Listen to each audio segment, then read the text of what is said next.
Good morning, everyone. Welcome to the CRA meeting, November 14th, 2024. We'll stand for a moment of silence and the Pledge of Allegiance.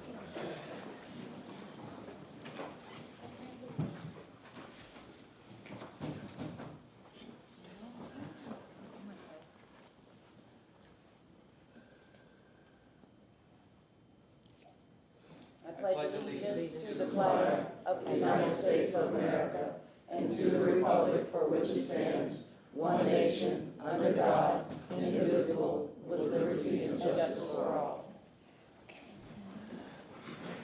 Okay. Yes, sir. Absolutely, absolutely. Madam Chair, I'd like to introduce our guest today with me sitting many years ago. Okay, do the roll call. Excuse me, Mr. Miranda, let's do the roll call first, and then we'll do that. Carlson. Hertek. Clendenin. Maniscalco. Viera. Miranda. Here. Henderson. Present. We have physical quorum. Thank you. Hertek is here. Thank you. Okay, you are recognized, Mr. Miranda. Thank you, Madam Chair. I'd like to introduce a friend of ours. Her name is Marty Roxton. Marley and I met many years ago when she was a little bit younger, and an event, and we were talking about grades in school, and I told her, anytime you make A's, you have a chance to come, give me a call. We're going to introduce you at City Hall. Well, she's an A student at the Academy Prep Center of Tampa, and she's an A student, and I said, here's a chance for you to come, and here she is, and I'd like to introduce Marley Roxton to the whole gang here. Welcome, Marley.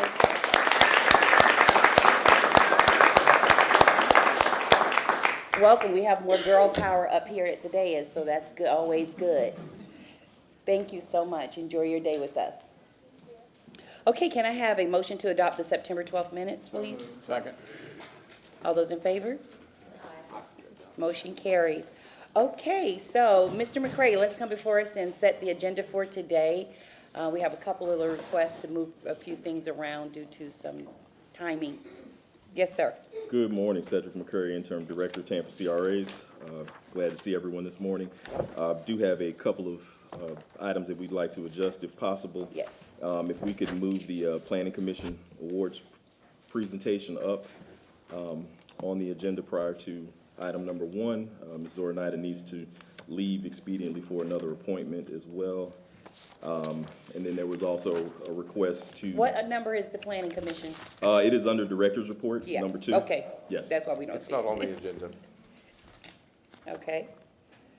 And then I believe we also wanted to pull for discussion item 15 related to the Third Amendment Stratz Center. And then. Okay, all those in favor? Aye. Seconds. We don't have to have a motion for the award because it's just part of the director's report, right? Mr. Massey? I think he's asking for, I guess, Just a to go portion of the first. director's report to occur before Mr. Robinson gives his presentation, which is number 1 on the agenda, so Okay. the planning commission Correct.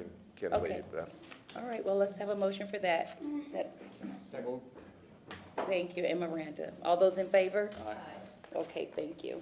We're moving up a report. Okay, so number 15 has been pulled for discussion. What else? And number 17 as well as it relates to Mr. Shepherd. Can I have a motion for that? Second. Hertek and second by Maniscalco. All those in favor? Okay, anything else? That's it. Okay, and anybody else up here needs to pull something, talk about something? I thought we had a few things to continue.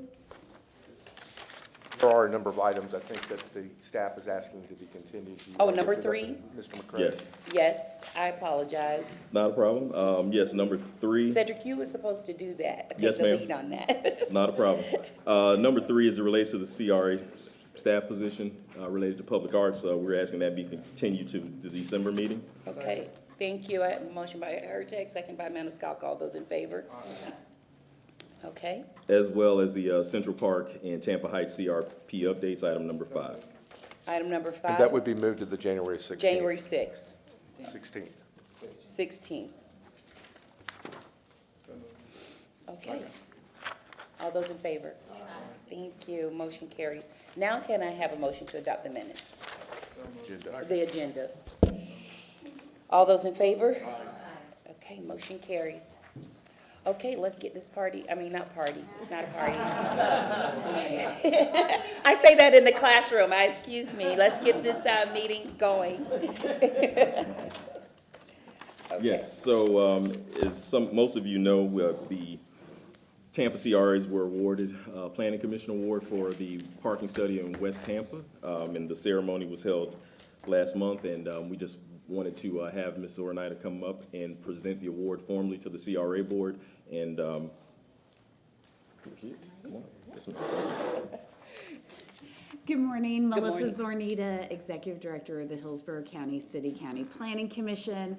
As Cedric mentioned, at our Planning and Design Awards, which was held on October 30th, our panel of expert judges from outside of Hillsborough County recognized the West Tampa CRA parking study with an award of outstanding contribution.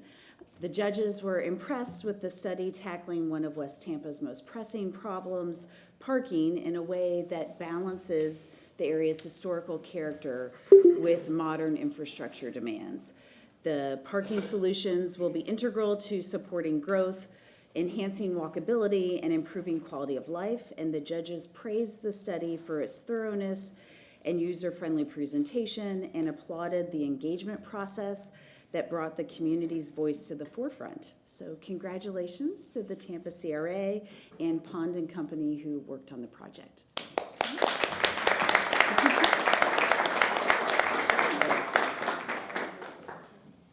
So who gets to keep the award? Yeah, come on up here.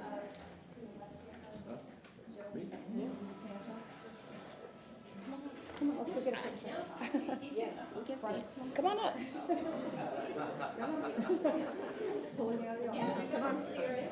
CRA members? CAC members?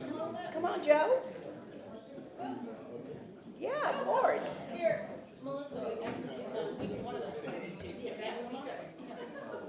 Come on, woman of the year. Too much. Come on, Joe, you can say, I want to stand next to Joe. It's the west side. Come on, Melissa. Come on, guys. We have a lot of room on this side. Back here. Come on, Cedric. First thing I don't know.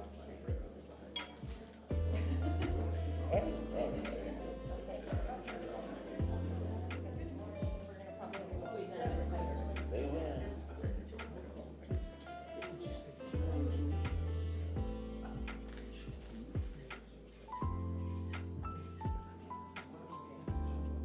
Girls.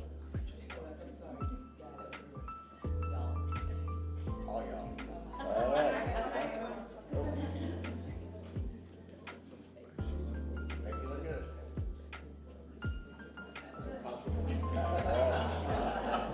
I was waiting for that, Charlie. I was waiting for that, Charlie. We have another award too, right? Thank you.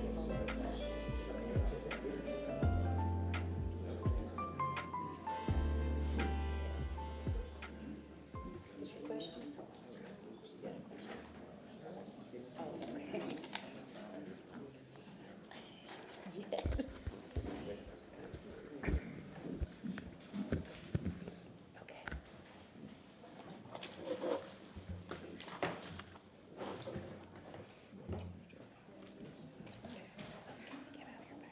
Are we ready for public comment, or are you gonna do something else? Okay. Public comment? So y'all ready? Okay, so next we have public comment.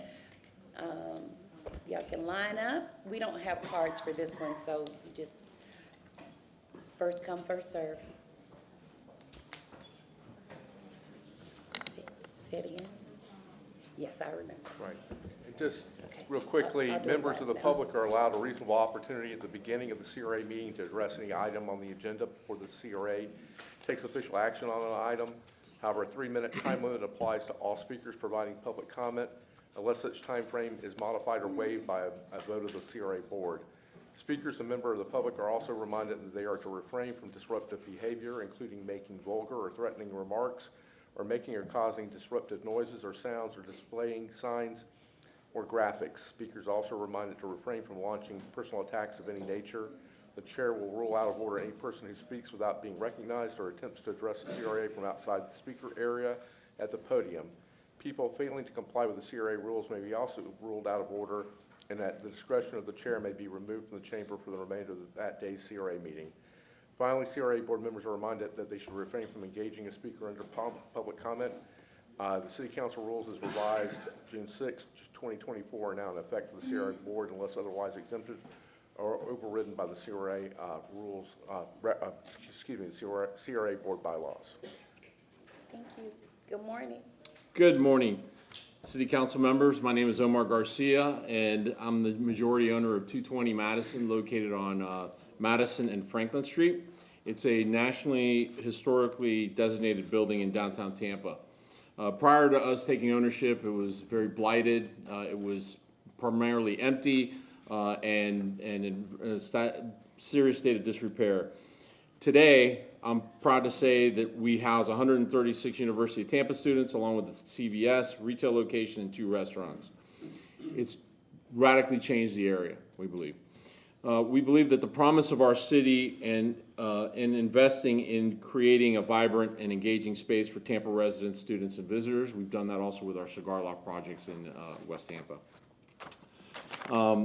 Today, I want to address the pressing need for more revitalization on Franklin Street, a corridor that has stood as a symbol of Tampa's heritage and commerce since the city's early days.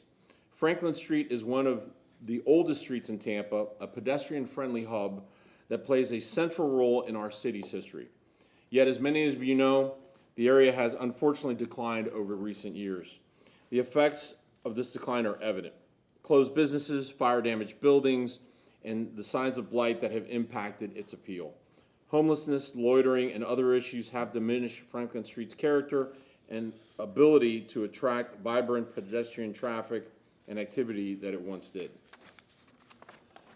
As a Tampa native and business owner, it's troubling to see newcomers and visitors alike express surprise, even disappointment, at the state of one of our most historic streets.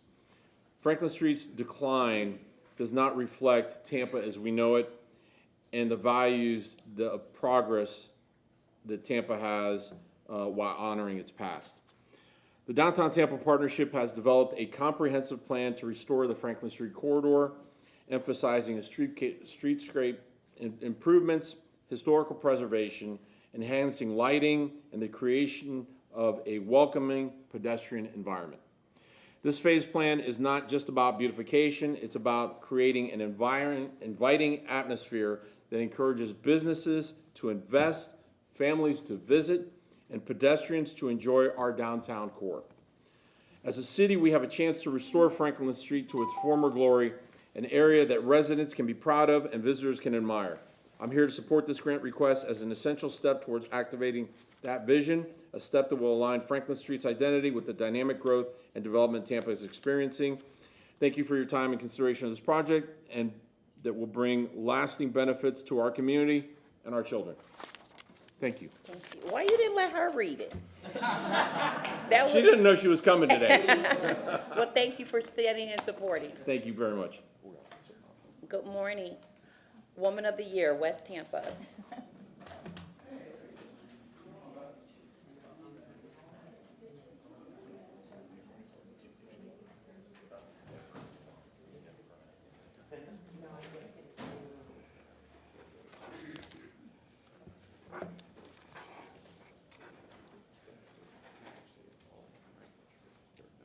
No.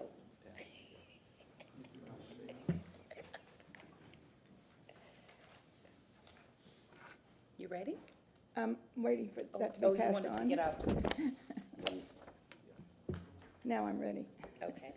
Good morning, CRA Board. My name is Sandy De Diego Sanchez, and I'm on the West Tampa CAC Board. I'm here as a private citizen. Mr. Robinson, our chairman, is here to speak to you today, and because of the Sunshine Law, we have not discussed, nor do I know, if he agrees with my concerns. My concern is that the administration, through you, is asking the West Tampa CRA to pay for city improvements, things that are not critical to the goals of improving economic development in West Tampa. It is paramount that we continue to move forward with plans to develop a business district in order to the community to thrive. If you keep taking money, asking to take money away from us, we won't have the money to do what we need to do. You have in your hands the second page of the projects for the West Tampa CAC. If you look at line 14, we just got an award for our outstanding contribution for our parking study. This parking study, this plan includes a garage. We do not have any property to build a garage, and if you take money for us, we're not going to have money to build the garage. Item 15 is the Main Street Corridor Study. That went to the Planning Department in 2021 and has been buried. It has now been revived. That will take money as well as the need to purchase property. There are a couple of other items there also that you can see, but both of the ones I mentioned have to do with the economic development in the Main Street Business District. Both of them need property to move forward. In 9 years, the West Tampa CAC, through the City of Tampa's Real Estate Department, has been able to purchase 2 properties. One is a small house, and the other is the Redner Park property, which is known as Freedom Park, which is now wrapped for brownfield, and has been that way for 3 years now. We are told that the residents don't want to sell, but I have to wonder if it's just the city that doesn't want to pay the price. I now ask that you look at item number 10, $10 million. Note this says special project. Why is the city afraid to say West Riverwalk? Shrouded in mystery, Code A, why? If we agree to give $10 million to the city for vanity projects, you are taking the money away that is badly needed for economic development in West Tampa and spending it on projects that will not do little to help the goals of the CRA, which is to develop this blighted area. The proposed Riverwalk is almost 3/4 of a mile from the downtown business area. I ask that you look at the pros and cons of taking $10 million away from our goals of West Tampa CRA. The CRA should not be used to satisfy this administration's wish list. Please rethink this and withdraw this request. Thank you. Okay. Good morning. Good morning. My name is John Bell. I am the CEO, President of Tampa Theater on Franklin Street, and I am here today to voice my support for the Downtown Partnership's request to support the implementation of their Franklin Street Action Plan. I have, as most of you know, I've been in my position for almost 4 decades, so I have had a front row seat to watch downtown's transformation. And I can tell you that the Downtown Partnership has been true partners to us every step of the way.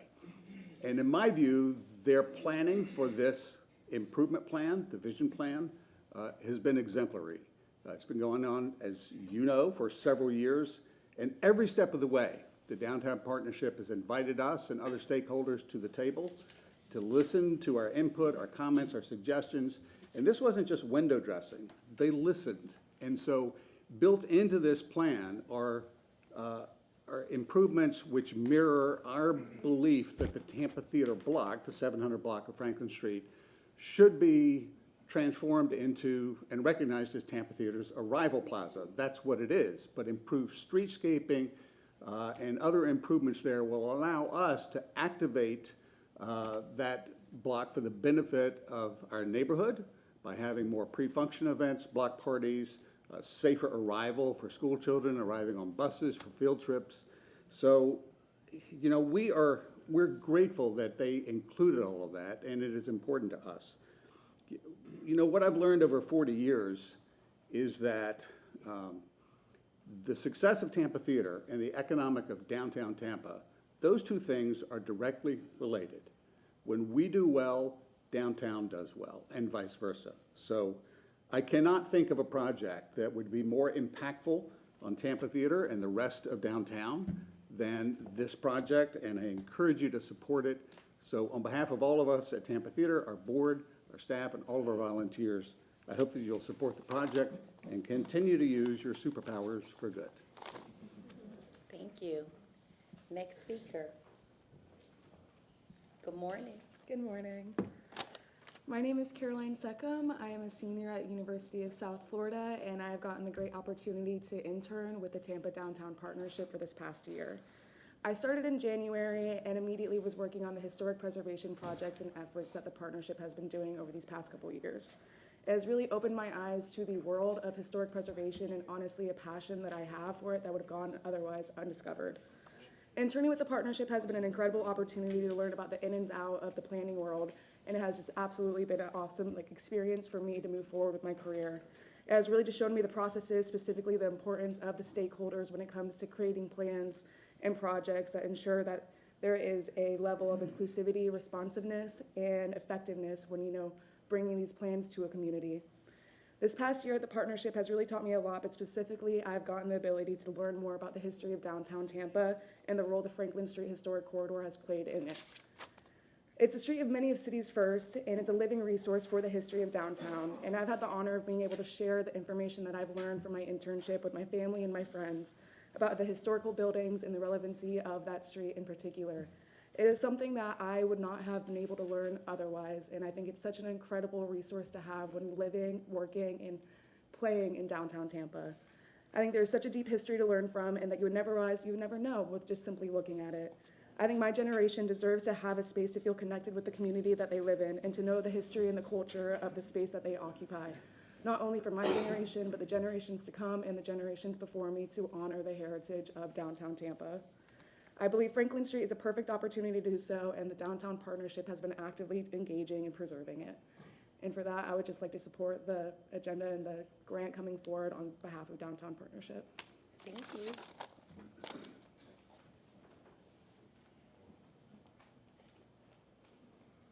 Good morning, everyone. My name is Rodney Kite Powell, and I am with Tampa Bay History Center. I'm also Hillsborough County's historian. I'm coming to you on behalf of basically myself as a historian to talk about agenda item number 4, the Downtown Partnership's Franklin Street project. Again, you're hearing and you will hear more about how historically important Franklin Street is, and it's a little bit of context, though. Tampa is a unique city, as you all know. We actually, over time, have had basically 4 different downtowns or urban cores, because we have, downtown Tampa, we have Ybor City, we had Central Avenue, and of course West Tampa, which you've heard about as well, Main Street. But the first one of those is downtown Tampa, and that first corridor is Franklin Street. The very first map of Tampa from 1847 has 12 streets on it, and one of those is Franklin. It was the main thoroughfare that connected Fort Brooke, just south of Whiting Street, to the fledgling town of Tampa. Washington Street, I will admit, was also an important street as well for businesses, but because it was so short, it didn't have a lot of opportunity for growth. But Franklin Street, being a north-south road going really all the way into Tampa Heights, provided a really great corridor from the fort and from the old city up into the new suburbs that began growing in the 1870s and 1880s. It was, again, you're going to hear about some firsts. The first bank in Tampa was on Franklin Street. The first hotel was on Franklin Street. First department store, first brick building. So many important events happened on Franklin Street. And again, Tampa is a city, like so many, of booms and busts. And so we have seen Franklin Street become very critically important and then even lose favor, particularly after World War II and the 1940s and 1950s. As the suburbs began to grow, the businesses on Franklin Street began to suffer. They began to really wonder if anybody's going to be coming here. Parking became a problem. They actually began adding parking meters in downtown Tampa to raise some revenue, but that was actually detrimental to some of the businesses, because you could go to the mall, you could go to some suburban shopping center and park for free. And so the downturn of Franklin Street started. Not to go into too much detail, but there was this amazing event called the Snow Show in 1958 that was attempted to boost the businesses in downtown Tampa. And that worked for that winter, but it was just a short-term event. What this is going to do with the Downtown Partnership is make this a long-term growth, long-term improvements, celebrating our history, but doing so to benefit the current business owners, the current property owners, and our future, as the young lady just said, for future generations to experience the downtown Tampa and the Franklin Street that we have and those that came before us have. So thank you all so much. Thank you. Okay, we'll take our online speaker while we're waiting for someone to come forward.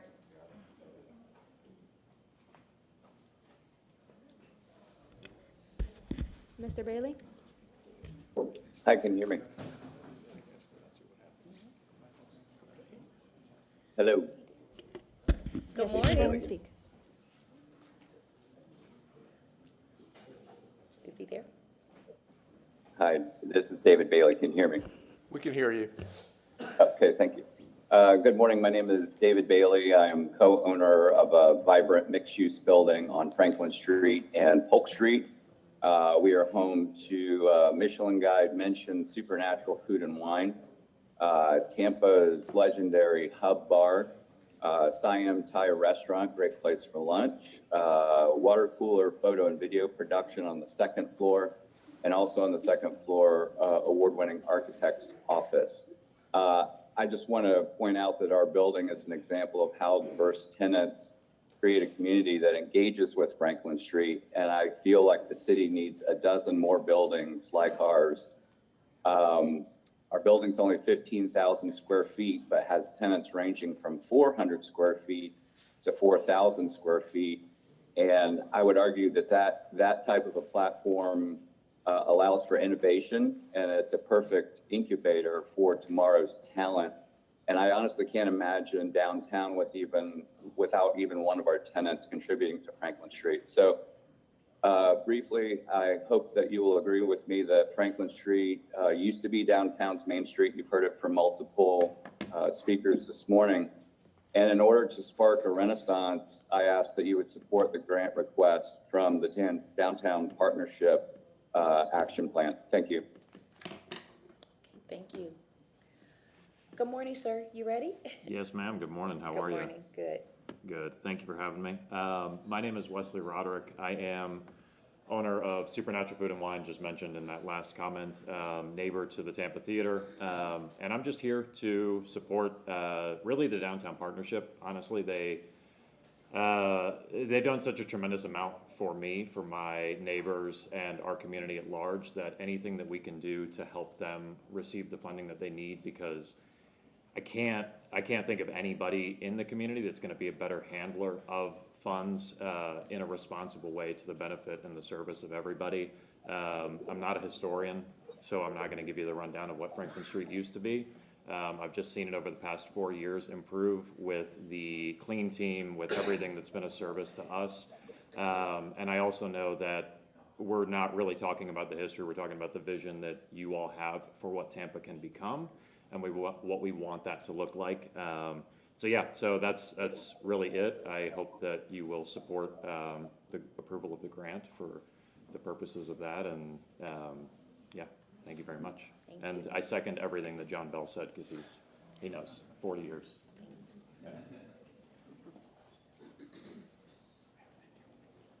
Good morning, sir. Good morning. Charles Fox. I'm a partner in the Hub Bar. Just as David was speaking of all the different businesses, I was getting goosebumps. What I feel like the downtown Franklin Street needs is, when it was walkable, I remember walking on the bricks and the varying levels of the bricks and the feeling, the multiple businesses. Ideally, you want like a date night, a great date night. You're walking, it's a pleasant feeling, safe, comfortable, unique experiences to see. The Downtown Partnership's been great. I feel as though they see and they get us what we need. We've used the grant from them before. And I just think, downtown can be great. When I have to go over to St. Pete, and that date night feeling is you walk through. You can have decorative lighting. Nana's down the street from us. They have some decorative lighting. It just gives you a good feeling. You get goosebumps. I just feel that's what is needed for downtown. Thank you. Thank you. I never heard the word date night in the chambers before. Romantic. Good morning, sir. Good morning. My name is Thad Baraday. My company, Urban Reworks, is developing affordable housing in the VM Ybor neighborhood, which is part of the East Tampa CRA, as everybody knows. I'm also involved in lay ministry service, where I've been serving for the last 5.5 years, and I'm here today as a concerned citizen. I want to thank the board through its oversight of the CRA and otherwise for leading the charge and holding the city accountable on issues of resiliency, which is obviously top of mind in the wake of the storm and all the challenges that we face throughout our neighborhoods and communities. So that's wonderful. In our neighborhood in VM Ybor, I own property along the Nebraska corridor, and as we all know, we're struggling with terrible issues of homelessness there, which have impacts on our community. And in my ministry work, Miss Antoinette Hayes Triplett, who you all know is the CEO of THEA, was actually speaking to our ministry this week, and I don't think she'd mind my borrowing her quote: "The solution to homelessness is affordable housing." And that's from Ms. Triplett, who's obviously one of our community experts. And as we focus on resiliency, my request and plea is that the city not lose its focus on the also critical issue of affordable housing. Affordable housing is resiliency, and we need to be mindful of our unhoused neighbors who have no opportunity except shelters to lay their heads down at night. And without providing more affordable housing to meet the needs in our community, we're gonna have a hard time climbing the hill on this resiliency challenge that we all face. So my message to everyone today is, please let's not forget about affordable housing, and affordable housing is resiliency. Thank you. Thank you, sir. Good morning, Ms. Burton. Good morning. I hurt my knee, so. I hurt my knee too, so we're on struggling. the same page. Good morning, Connie Burton. First, I would just like to say to this body that here in the city of Tampa and Hillsborough County, you are the last stronghold of the Democratic Party. Amen. And it is to this community that we're hoping that you express and show the greatest possible leadership of taking care of the constituents that have been loyal to you. Because what our community is beginning to witness, and I guess in the next 4 years, is that the use of a convicted felon don't hold no stuff when it comes to rising to the highest office of this land. Being involved in sex trafficking, you can then become the Attorney General.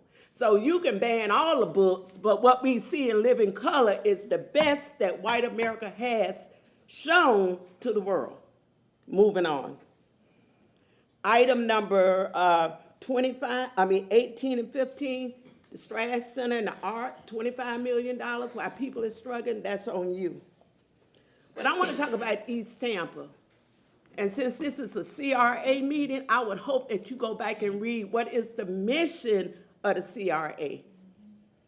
Because East Tampa, the very first CRA, in the city of Tampa, while all of this development is happening, while people need to have date night, while people need to have glittering bars and beautiful lights, our community is still suffering. The constant ignorance of what Black people in this city has been demanding. Just a better form of living. Having their houses fixed, using their tax dollars to uplift them, to give their children some hope. But what we see is the money that you want to give to the Salitas house, that's on you as well. Because what we don't need is more social services. What we need is an action plan for entrepreneurship, for job creation and development. And we have not gotten it in the last 25 years. While people can talk about downtown development, I can tell you what was taken from downtown. A beautiful community that was once known as Central Avenue. And nobody ever talk about the reinvestment dollars there other than some artifacts of a park. The Black community has been loyal to the Democratic Party. We have been the ones that has been toting the water while our allies have gone elsewhere. And if you're planning on moving yourself politically to the next post, think about it, because we're not going to forget. You can't have a better life when we keep on catching hell. We want to see our CRA dollars work for our betterment. Thank you. Thank you, Ms. Burton.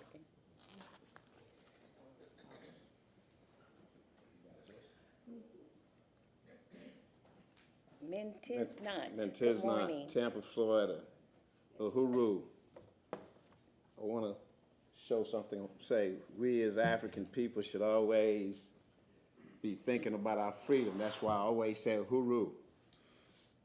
I'm always happy to be thinking about our freedom. I want to show this on the, I don't know if they can see it or not. We can see it. Yeah, but that's a sign over on 22nd Street Causeway. And the sign say, Kamala Harris, take the $750 and stick it up your ass. That's an interesting sign. I find it to be humorous. I find it to be insulting. I find it to be derogatory, but I also find it to be an exorcism of freedom of speech and freedom of expression. And they have the right to that sign. That business, I think that's a sign company over in Causeway. They have the right to that sign. That's their constitutional First Amendment right.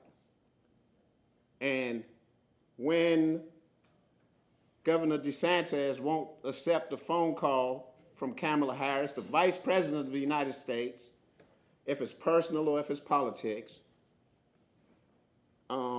maybe that's his right to do so, but the fact of the matter is, it was many people suffering through 2 hurricanes, and they playing politics, and we suffer the most.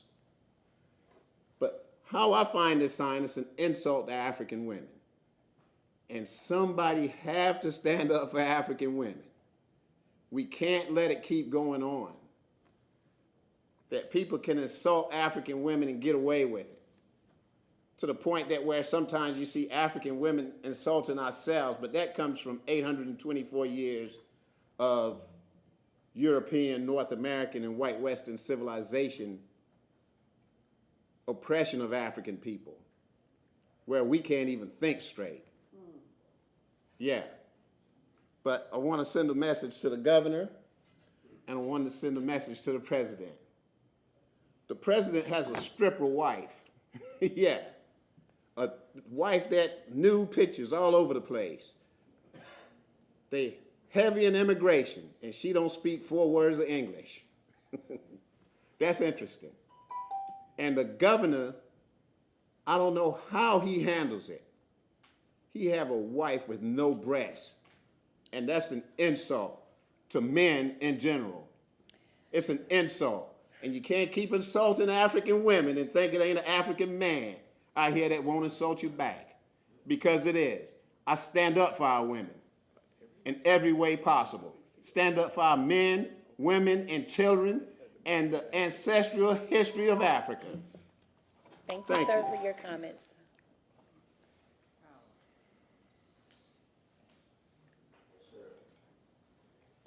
Good morning.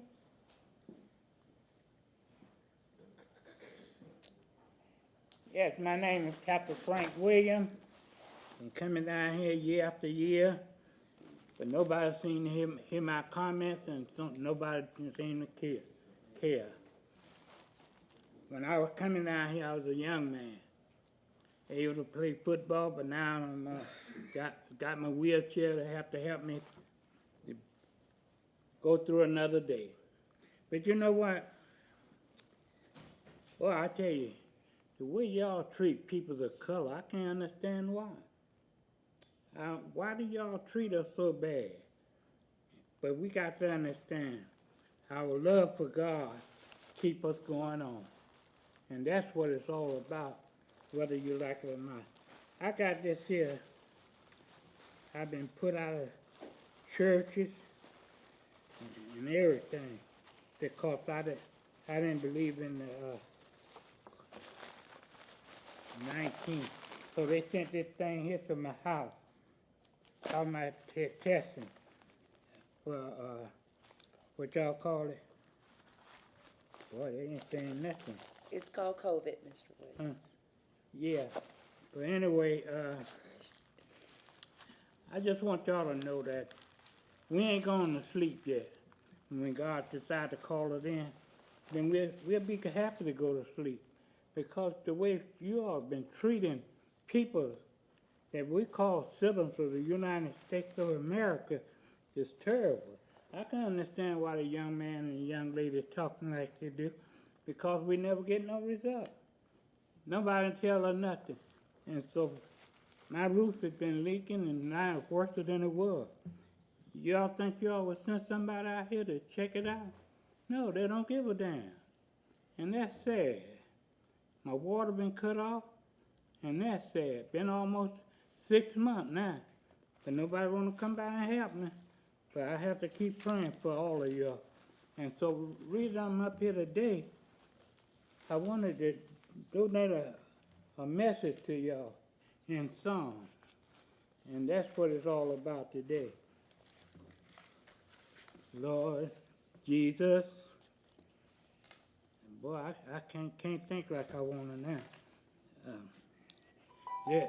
Oh my goodness, she ain't gonna give me time to sing this. There's a river. Boy, I think of it one of these days. I sing it another time. So I wanted to sing this as a dedication to you all. For you all to help me and help everybody else that needs help. Especially poor people and black people. We in trouble. Now we got a president then up there that got 34 felonies. And y'all elected him to be a president of the United States of America? Boy, I tell you, you don't give me much time, handicapped or not. Y'all don't give a damn. Pastor Williams. Next speaker. Let me get out of here. Thank you. Good morning. Good morning. Stephanie Pointer. This week is 5 years since I started coming to this council. And at that point in time, I didn't know what a CRA was. I didn't know anything about anything. Just showing up down here and had a little help along from Councilman Dingfelder because he kind of led us by the nose to the right way to talk about the comprehensive plan and how important it was. And as soon as I started understanding what was going on, I learned about the CRAs. And at that point in time, Councilman Carlson was talking about capping the downtown CRA. Well, Councilman Vieira brought it up at Babe Sierra. And you know what? You know, we've got a lot of vanity projects going on in the city. And when I rolled over in bed this morning, turned on the TV, I saw that, oh my gosh, the city is going to vote to spruce up Franklin Street. So I go in there, I look, it's $6 million. $6 million. When we have wastewater generators that don't freaking work. Are you kidding me? Everybody here who's got up here and said, this is a great idea, they benefit from it in some way or another, financially, with their business, whatever their business is. What about the people throughout the entire city of Tampa who had poop water in their house, covering their things? It's an embarrassment for those folks to present a document, and in the PowerPoint it says, high quality lighting. Are you freaking kidding me? We don't have generators that work properly in a storm. Nobody's proven that they all work since then. It's embarrassing. The Riverwalk, I want to go back to the Riverwalk because somebody's going to ask you to give them $10 million for the Riverwalk out of the CRA funds. I'm going to point out to you page 248 from the 2040 Comprehensive Plan says that you're not supposed to be spending dollars in the coastal high hazard area except for projects that can demonstrate. And then there's a whole list of things that protect the citizens of Tampa. This Franklin Street project, crap. It's not protecting anyone. The Riverwalk, it's not protecting anyone either. You should be embarrassed that you are giving away our tax dollars while people are suffering because our infrastructure has not been done. Cap the downtown CRA. Do not give them $6 million to piss away our money for a vanity project. And that's exactly what it is. It's about making things look pretty. Wait until she puts the PowerPoint up here. Oh, there's going to be potted plants and all kinds of good stuff. You know what? I got potholes bigger than baby carriages. You gotta be kidding me. Good morning. Good morning, Bobby Creighton. I live in Ybor Heights. I had the great pleasure to meet with the Vice President for Technical Assistance and the co-founder of the Center for Community Progress this week. The Center for Community Progress is the only national nonprofit dedicated to helping communities tackle vacancy, abandonment, and deterioration in low-income communities of color that bear an unfair share of the burden of vacant properties. It was a very enlightening conversation, very educational. I appreciated their time. One of the topics we touched on was LISC Jacksonville, an organization dedicated to transforming neighborhoods into healthy, sustainable communities. They fund initiatives and projects that promote neighborhood revitalization, family wealth creation, and community advocacy, and they support families, businesses, and organizations in Duval County. That organization functions very similar to CRA, and that organization partnered with a legal firm in Duval County to provide pro bono estate planning and civil legal services to the families that LISC supports. I would like to see something like that also happen in our CRA. Right now, there's no educational component or requirement for rehabilitation grants on the residential side. Last I checked, hopefully maybe there's changes happening now.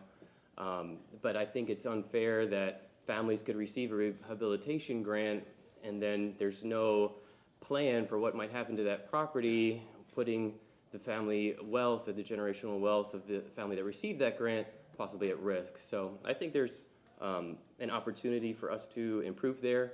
I know that the team at the CRA staff is on board, or at least entertaining that idea, which I think would go a long way to help families in East Tampa and elsewhere. The vacancy issue is complex, it's multifaceted, there's lots and lots of layers to it. That's just one small piece. Very quickly, I know this is CRA board, but want to point out another piece of that. Our city code has what I call the Tampa slumlord loophole. In all the top 7 most populous cities in Florida, there is a repeat violation definition where if a person violates the same code twice, despite location, they're counted as a repeat offender. Tampa is the only city in the top 7 most populous cities that goes by address, and that allows slumlords to have an inordinate and disproportionate impact on communities because they're not held accountable as a person, it's property by property. Hillsborough County also follows the person rule, just like all the other cities do, because that's what the Florida state statute says. Tampa stands out in that. I think that's a way that we could very quickly and easily make things more equitable for our neighborhoods. Thank you. Thank you. Okay. Is there another speaker? Okay. Last speaker. Thank you. Good morning, Ms. Gloria. Good morning. My name is Gloria Jean Royster. I wasn't going to speak this morning, but I feel compelled in the moment. I'm a senior citizen who lives in affordable housing in downtown Tampa. I support the Franklin Street plan because it does protect vulnerable populations in downtown Tampa, people like me, and I thought it was important to get up here and say that. It's more than just a vanity project. I just made a few notes, so I'm gonna jump around, and it may not sound cohesive, but I want you to understand that we do need this because we have a lot of uneven pavers on Franklin Street, and in my building, they're senior citizens, but they're also disabled people in wheelchairs who've been impacted by uneven pavers,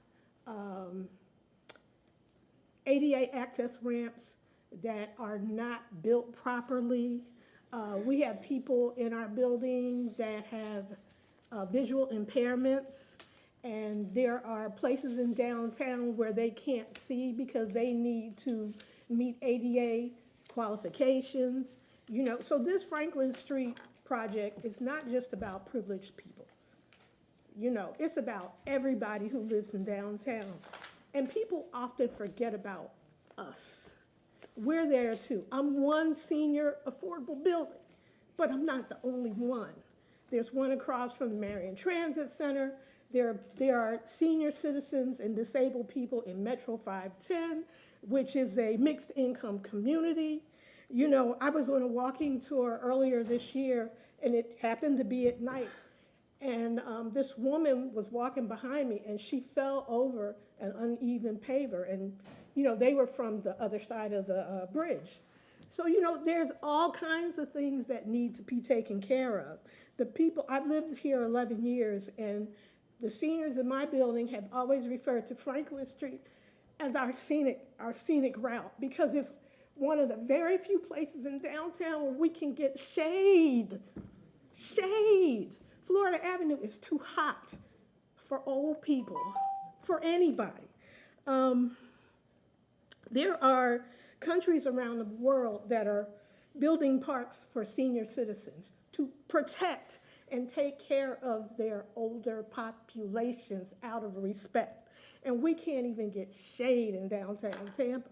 We can't even get even paved streets in downtown Tampa. What the Downtown Partnership is asking us to do should have been done a long time ago in a progressive city. Thank you, Ms. Gloria. But now we can maintain it. Thank you very much. Appreciate your comments. Okay. Is there anyone else that needs to speak? You want to speak? Anyone else? Please stand now and come to the side so we'll know. Okay, you will be our last speaker. Thank you. Good morning. All right, good morning. Hello, everyone. So my name is Kelly Goulburn. I just opened a cafe on Howard Avenue. It's Caribbean Juices and Cafe, where we do a lot of healthier option, Caribbean-inspired juices and stuff.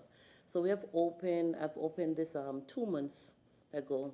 It's really slow because of the hurricane and the storm and all that good stuff. I'm reading. I'm doing my research on the Tampa Bay area, West Tampa, downtown Tampa. So my input, even with the Franklin Street project, I do support it.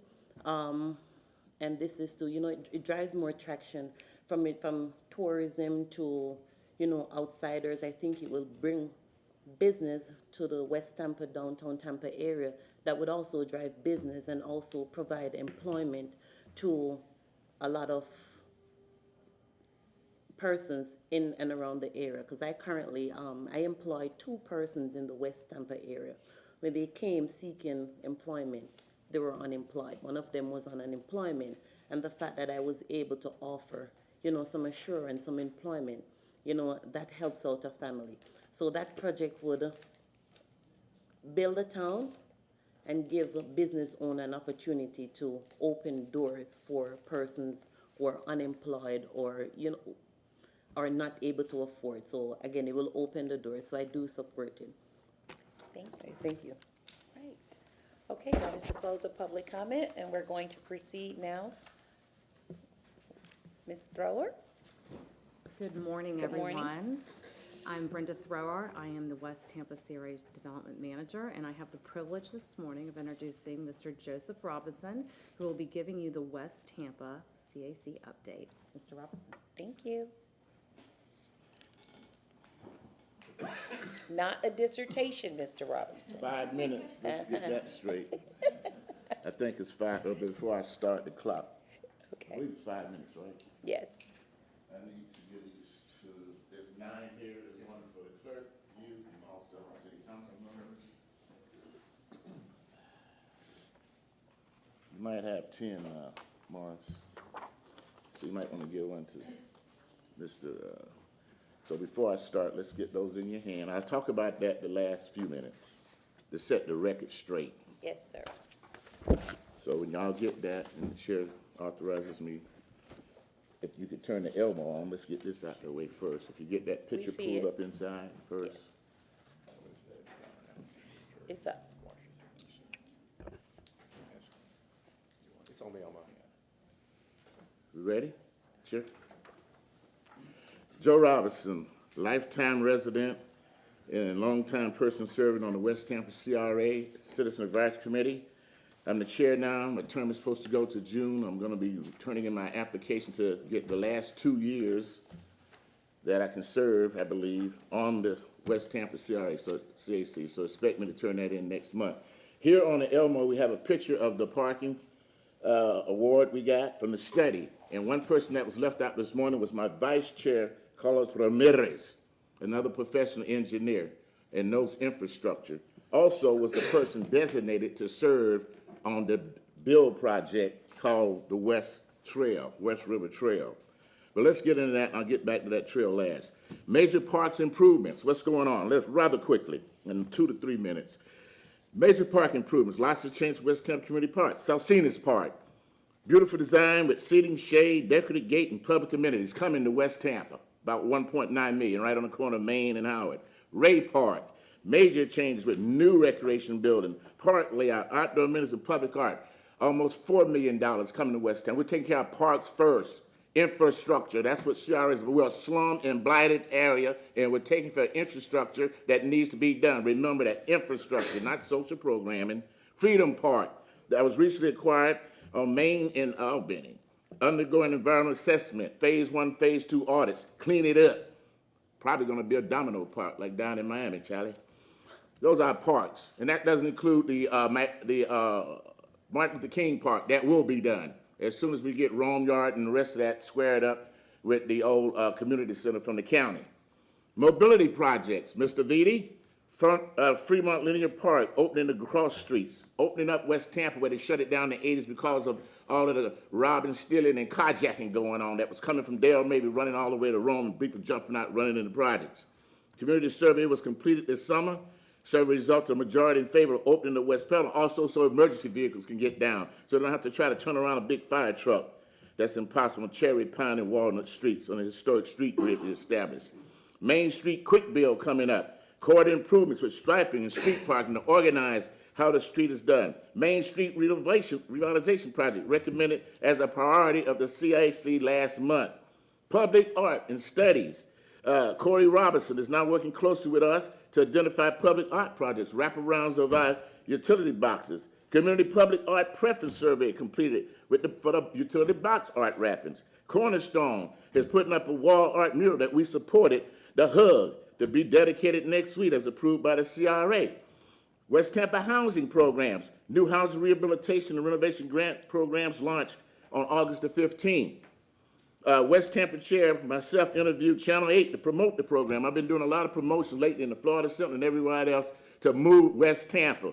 We're slum and blighted, but we're not like the East Side. We're about moving forward, working together with everyone. We have no animosity. That's why when you drive down there, you see something happening. They're paving our Howard Avenue. We got the county to do that. And none of this is happening really with a lot of CRA, CAC money. It's private investment doing it because they follow what we want. Commercial grants. Property owners have been actively participating in our grant programs. As of October 14th, we got plenty commercial grants, almost $585,000 in assistance. Staff is tracking 22 new leads for future development, and first major project level 4 applications moving its way through new process, and I'll talk about at the end. Land acquisition. We know we have to acquire property. We have been working with the real estate department to identify and acquire parcels of land for future development and future moving forward our vision. Our vision is to acquire and assemble strategic properties to develop affordable, attainable housing and potential mixed-use projects, which is what you have to do in a slum and blighted area, which we are. Good news for West Tampa. West Tampa shall receive the Hillsborough County Planning Commission. Thank you for the design award on October 3rd. If you heard that this morning, I showed you the Sentinel front page, and we want more awards. We want to be trendsetters in CRAs, being the baby of all. West Tampa CRA Showcase during the CRA's redevelopment mobile bus tour Wednesday, October 23rd. We had all of the redevelopment conference. And then finally, I want to say this. What I gave you is what the West Tampa CRA CAC agreed to. This is the Bill Grant. This is the West River project that they're talking about. We have supported it. We put Carlos Ramirez to be embedded with city staff for the last few years. And Mr. Clendenin, my good friend, even though you don't want to take a picture about him, Mr. Clendenin was the one that brought up about getting $10 million. It has not been determined. We will hear that at a meeting coming up in the future. They're following the process by the letter of the law, and we will vote it up or we will vote it down. It will come to you guys to make the final decision regardless of what we do. So I don't care what anybody says. You see right there, we was involved from day one, and that's one of the reasons we got the grant. And that's all I got to say. If you got any questions, let me know. Thank you, Mr. Robinson, for your report. Thank you very much, and God bless you. Absolutely. Okay, Mr. McCray. Good morning again, Cedric McCray, interim CRA manager. If we could pull up the director's report.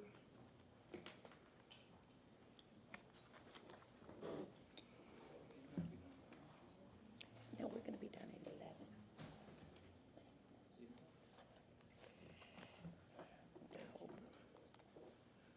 Okay, we'll be highlighting a few items that you all have seen already in the agenda, and I'll just work my way through. You all have received the project tracker for the latest update, so Ms. Martinez and her team have been working diligently to keep that updated based on all the projects going on across all of our CRAs. CAC appreciation ceremony, coming before you to request that we have a formal appreciation or recognition of CAC members that are rolling off. It's not something that we've done in the past. I would just like to, and I know you all know that these folks have dedicated 2 or 4 years of their time and energy to make recommendations to the CRA board, and wanted to, we have several folks that have rolled off earlier this year in the remaining months, and we will be advertising vacancies here shortly, and wanted to just take some time to recognize some that have given of their time during the course of the last 2 to 4 years.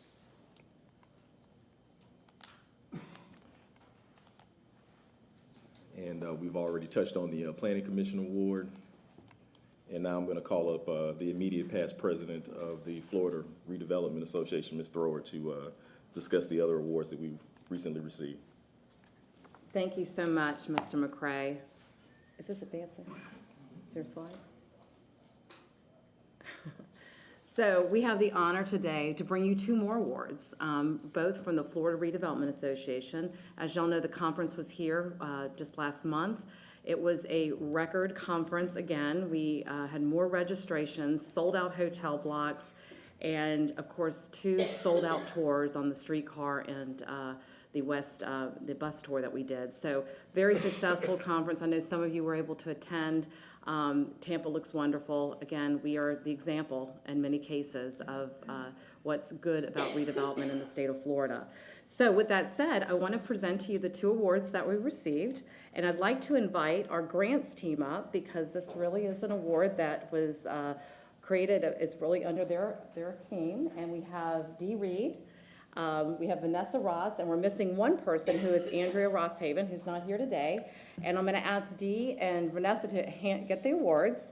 And what we received, we'll start with the first one, was, first of all, there's 11 categories that they do at Florida Redevelopment for awards. So we got 2 of them. So I would say a good 20% we swept on awards. And the first one is called the Out of the Box Award for the Legacy Credit.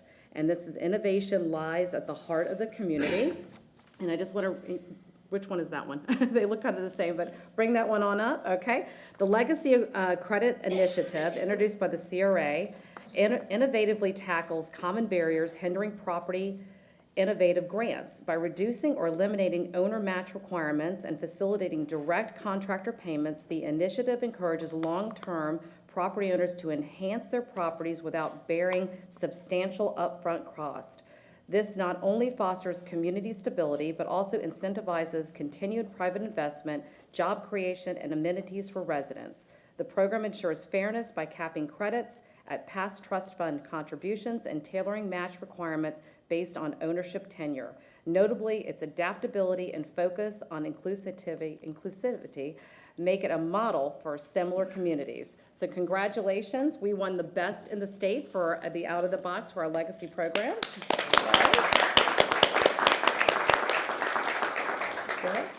And the second award is under the category of Outstanding Rehabilitation, Renovation, or Reuse, which is for a large city.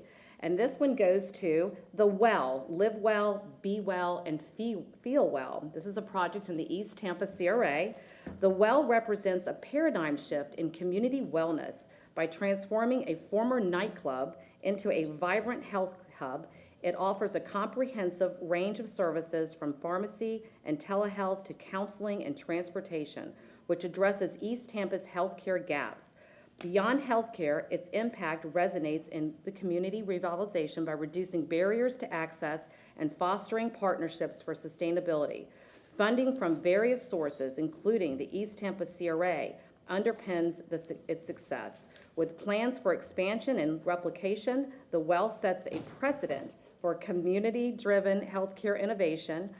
Its holistic approach, including mentorships and future service expansions, merits recognition and duplication. Congratulations to our grants team for this award. Can we take a picture? So I would like to ask, would it be possible for us to take a quick picture with you for this award? Sure. Okay, thank you so much. Okay, so let's go up. Okay. Grants team, okay? And congratulations to everyone involved. This knee is going to be, oh boy.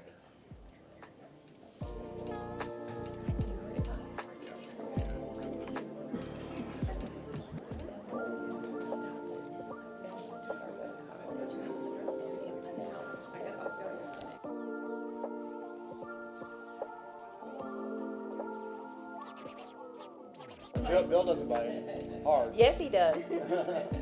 He just smiles when he does it. Come on up here. Here, you hold it up in the center. Here, come over. Hold it by yourself. Yes, and show it in the center. Okay.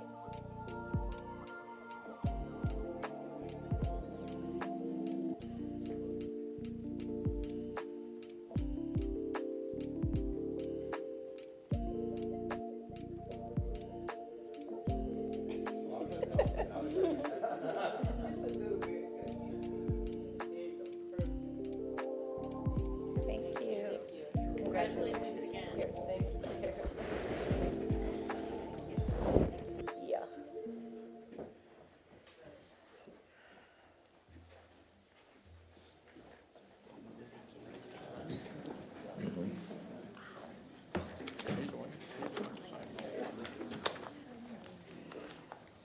I should have addressed that. If I can have the director's presentation. Thank you. Thank you.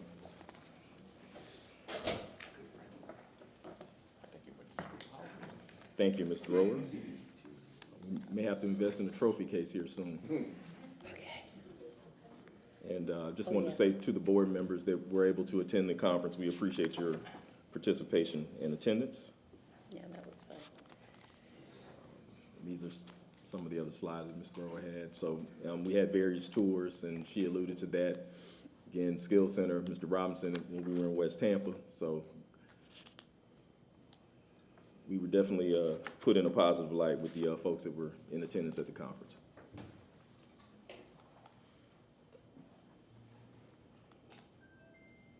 You see Mr. Murphy holding his sign as well at the various stops. That's great marketing.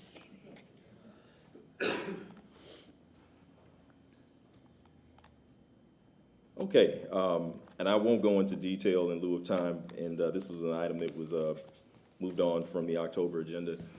We've been working, our projects team, to update and have a project viewer so that residents in not East Tampa, Freudian slip, Tampa CRAs will be able to see the ongoing projects that are available online through a portal. We've created a layer with, and working with our GIS team for the city, so that residents can go on through the city's website and be able to see the ongoing projects that are going on within each of the CRA districts.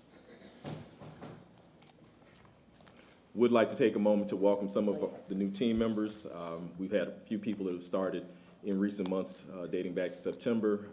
Ms. Parks, as you know, is our housing guru for the CRAs, and she has brought on 2 new staff, Ms. Rael Bahanu and also Mr. Michael Perkins, who I believe I did see in the audience, and then we also have Ms. Keisa Newsom that's working with our projects team. So I just wanted to formally introduce them and welcome them to our Tampa CRA team. Are they here? Michael Perkins is here. Okay, welcome. Thank you. Yes. And next, as you know, there's been a lot of conversations related to Memorial Park Cemetery. The work did commence October 21st, and it's about 90% complete. There's some tree work that needs to be done to so the existing fence can be fixed and finalized, and that will be coming. But we've been in communication with Parks and Recreation, and wanted to say thank you to Ms. Lisa Grizzle for her time in assisting us with that effort. And many of you know, and I believe I heard that Ms. Copeland Miller's family was here last week during public comment, and I did send them some pictures the first day that the work was being completed, so they were thoroughly enthused and happy to see that was moving forward after her comments and efforts to bring that into fruition. And there are a couple of pictures from the early. I love this. Yes. Mr. Murphy. I don't know how he feels about that. Right. And that concludes the director's report. Thank you so much. Any questions for our director? Okay. Move on to item number 4, downtown partnership. Yes.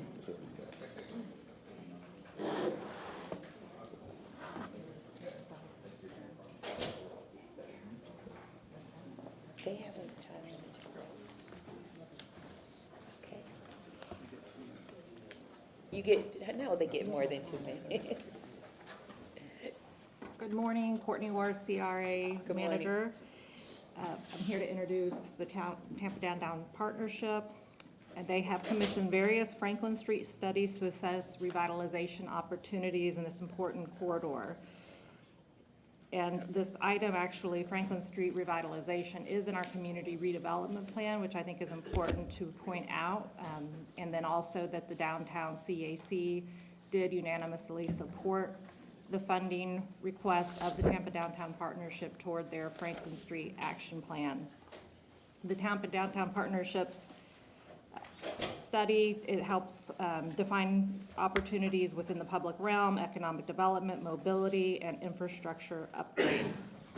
So here I am going to introduce the Tampa Downtown Partnership representatives who can provide details on the Franklin Street Action Plan and ultimately request CRA feedback and support. Thank you. Good morning, CRA Board. Sean Drinkard with the Tampa Downtown Partnership. Before I hand it off to my colleagues, Karen Kress with the Downtown Partnership, as well as Tony Monk with City of Tampa Parks and Rec Department. Just a brief overview of the district, the footprint we're looking at for Franklin Street, and then a little bit about the organization as well. Next slide.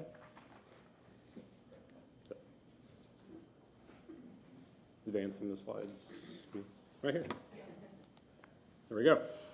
All right, so this is the Special Service District map that we're looking at here. This is 1,100 acres in which the Tampa Downtown Partnership manages as part of Special Service District. You can see the 7 neighborhoods that we look at when we talk about downtown Tampa, a downtown for all. And we look at this with Franklin Street really terminating at Palm in Tampa Heights, moving into the River Arts neighborhood down to the downtown core is the extent of the Franklin Street project that Karen will be discussing here momentarily. A little bit about the Downtown Partnership. We really look at ourselves in 3 different areas. One is the Special Service District, created in 1994, and the bulk of the work that we do that you see day to day within the Downtown Partnership. Separately is also a membership component of the organization where we work with stakeholders and members advocating for great causes within downtown and the city as a whole. And last is our foundation, created in 2022 as a separate 501c3 for charitable contributions and charitable aspects within downtown Tampa. We operate within those 3 different segments, but here, next, I'll just hand it over to Karen Kress to talk about Franklin Street. Thank you. Thank you. Thank you, Sean. I feel like Franklin Street is all I ever talk about, actually, which is a good thing because I have fallen in love with it. So we are before you today requesting a generational investment to bring a once thriving corridor back to life. We need a Main Street for the 21st century. It is the intersection of creativity, culture, and history. Many of you will have memories of visiting Franklin Street as a child. It's our street of first, as some of the speakers have kind of said to you already. We really want to restore that sense of place and pride. I won't read through all of this in the interest of time. We have so much data collected on the corridor already. It's a mix, it has a mix of residential, office, and culture, but much more room for growth. There are also many vacant blocks that are kind of that missing teeth in the smile. We're hoping to, solve some of that. So we started with a vision plan. I brought some props with me. So this was our first document that we did. We wanted to make sure that we were on the right track. Does the community agree that Franklin Street deserves this kind of above and beyond focus? We really listened to the community. We engaged with them. So we started with this vision plan. We got a ton of great feedback, a lot of ideas, almost too many to start with. We needed help with the prioritization and the cost estimates. You can see some of the key takeaways that we heard from people who live downtown, who work downtown, and who visited downtown. They really want that vibrant Main Street. Shade was mentioned. They want a better mix of uses on the street. So this is really going to be an economic development plan as well. They want to see a lot of programmed events. You heard that from the Tampa Theater. We've heard about the streetscaping, a lot of the uneven pavers, the trip and fall kind of things, lighting, and then we heard loud and clear that people really wanted to preserve and celebrate the history of Franklin Street, and a lot of that is through the buildings that are on Franklin Street. So that led us to apply to a grant from Hillsborough County, and we did our first of 2 historic preservation plans for downtown. The second part of that was, you saw our intern Caroline. She literally went to every single building and did a survey. It's called the Florida Master Site Files. So now we have a good lay of the land of which buildings are preserved, which ones are eligible to be preserved. And then I handed out a flyer. We are having a workshop next week. We're bringing in a pretty key lineup of speakers, including the developer of the La Meridian Courthouse, the courthouse to the hotel. He's kind of the rock star in the industry. We're talking about the economics of preservation. We're targeting people who own the buildings and work in that industry to come and hear about local incentives, state incentives, federal incentives, et cetera. So then we got to our implementation and action plan. This one is heavy. This is where we took all of those great ideas that we heard from people and kind of put it into an action plan. It is a block-by-block analysis, chock full of ideas and updates. So some of the priorities outlined in the action plan, you can see on the screen. Again, I talked about the historic preservation, the Main Street, that shop, dine, stroll. I like the date night reference, and it's that phase by block by block approach, creating that sense of identity and place. We have not done this alone. This is a screenshot of many of the organizations that we've been listening to, including all of the people who, is it okay to keep going? How much time do you need? A minute and a half? Motion to approve 2 extra minutes. Thank you. So we haven't done this alone. We've done a lot of stakeholder outreach. We've also taken the partnership budget kind of as far as we can go with it. We've been able to make some kind of lipstick on a pig, I'll call it, actions to date, focus on improving small businesses. Here's a couple screenshots from the action plan. This is that Festival Street that John Bell talked about. These are some of the existing conditions that are out there. You can see that there is some TLC at a minimum, I would say, that is needed. We have some vacancy that we need to address. Here's some of the renderings of kind of before and after, certainly talking about all the residents and the people who have dogs and where the dogs are going to pee, et cetera. Here's some of the kind of elevated street furniture we'd like to see along the corridor. Again, talked about that sense of place and identity. Did want to assure you that this is consistent with the new CRA plan and the old CRA plan. Our forefathers realized the importance of Franklin Street dating back to 1983. So the last slide is just about the cost estimates and how it's broken down.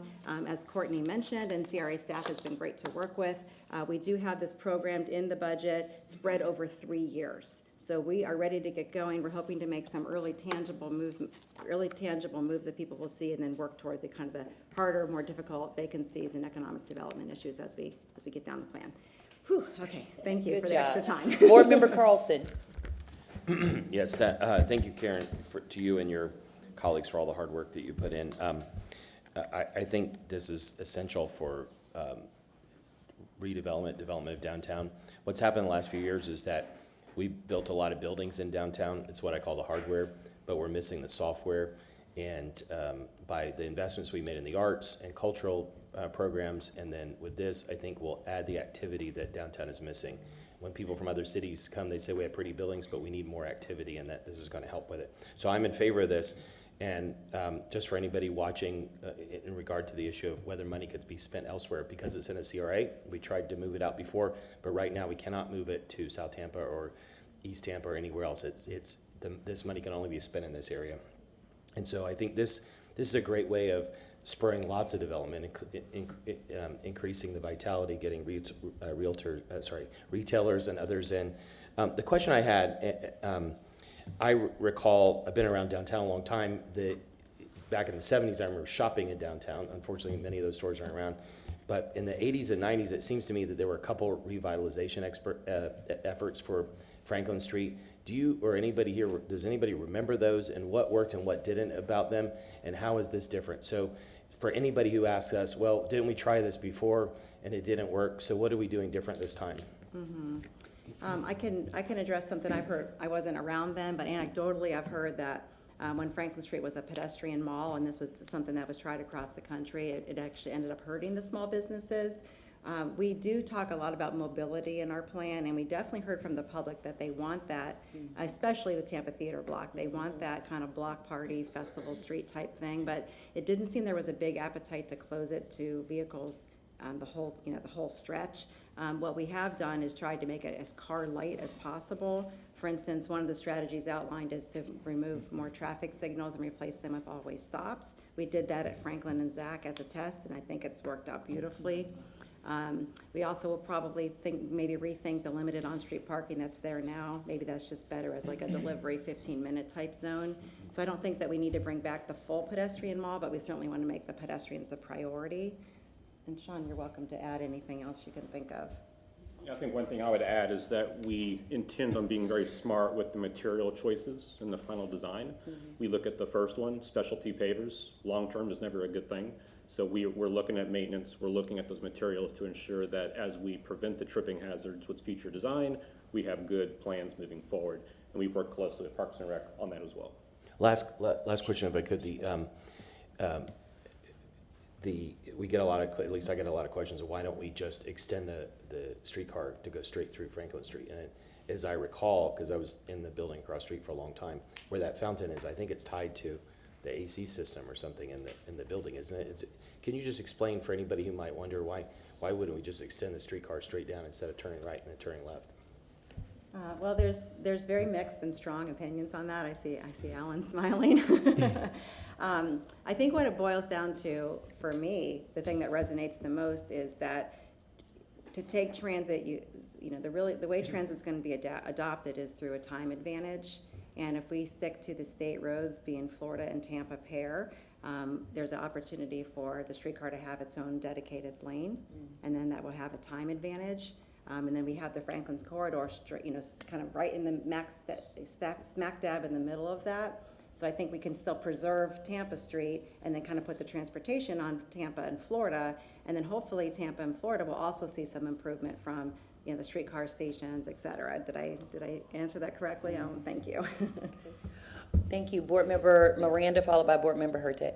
Thank you very much. I appreciate it very much, Karen. The thing that interests me the most is when I'm looking at your figures, 35.7% of the total properties in downtown were prior to 1925. Yeah, it's a big number. And then I look at that, the next figure that I saw, the second largest, was 28.1%, which is after 2000.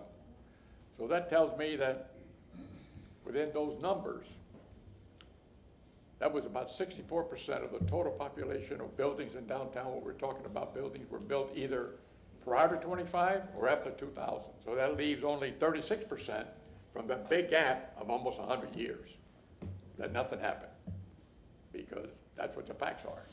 And what happened in downtown? It's everybody's got an opinion, no matter if you hear it from yesterday to 1 year to 100 years ago. it happens everywhere. It's a revitalization and changes of what's around you. It didn't demise by itself. It demised when they opened up Britton Plaza, 1, and Northgate, 2, and the streetcar, 3. So you named all 3 of them, and that's a demise.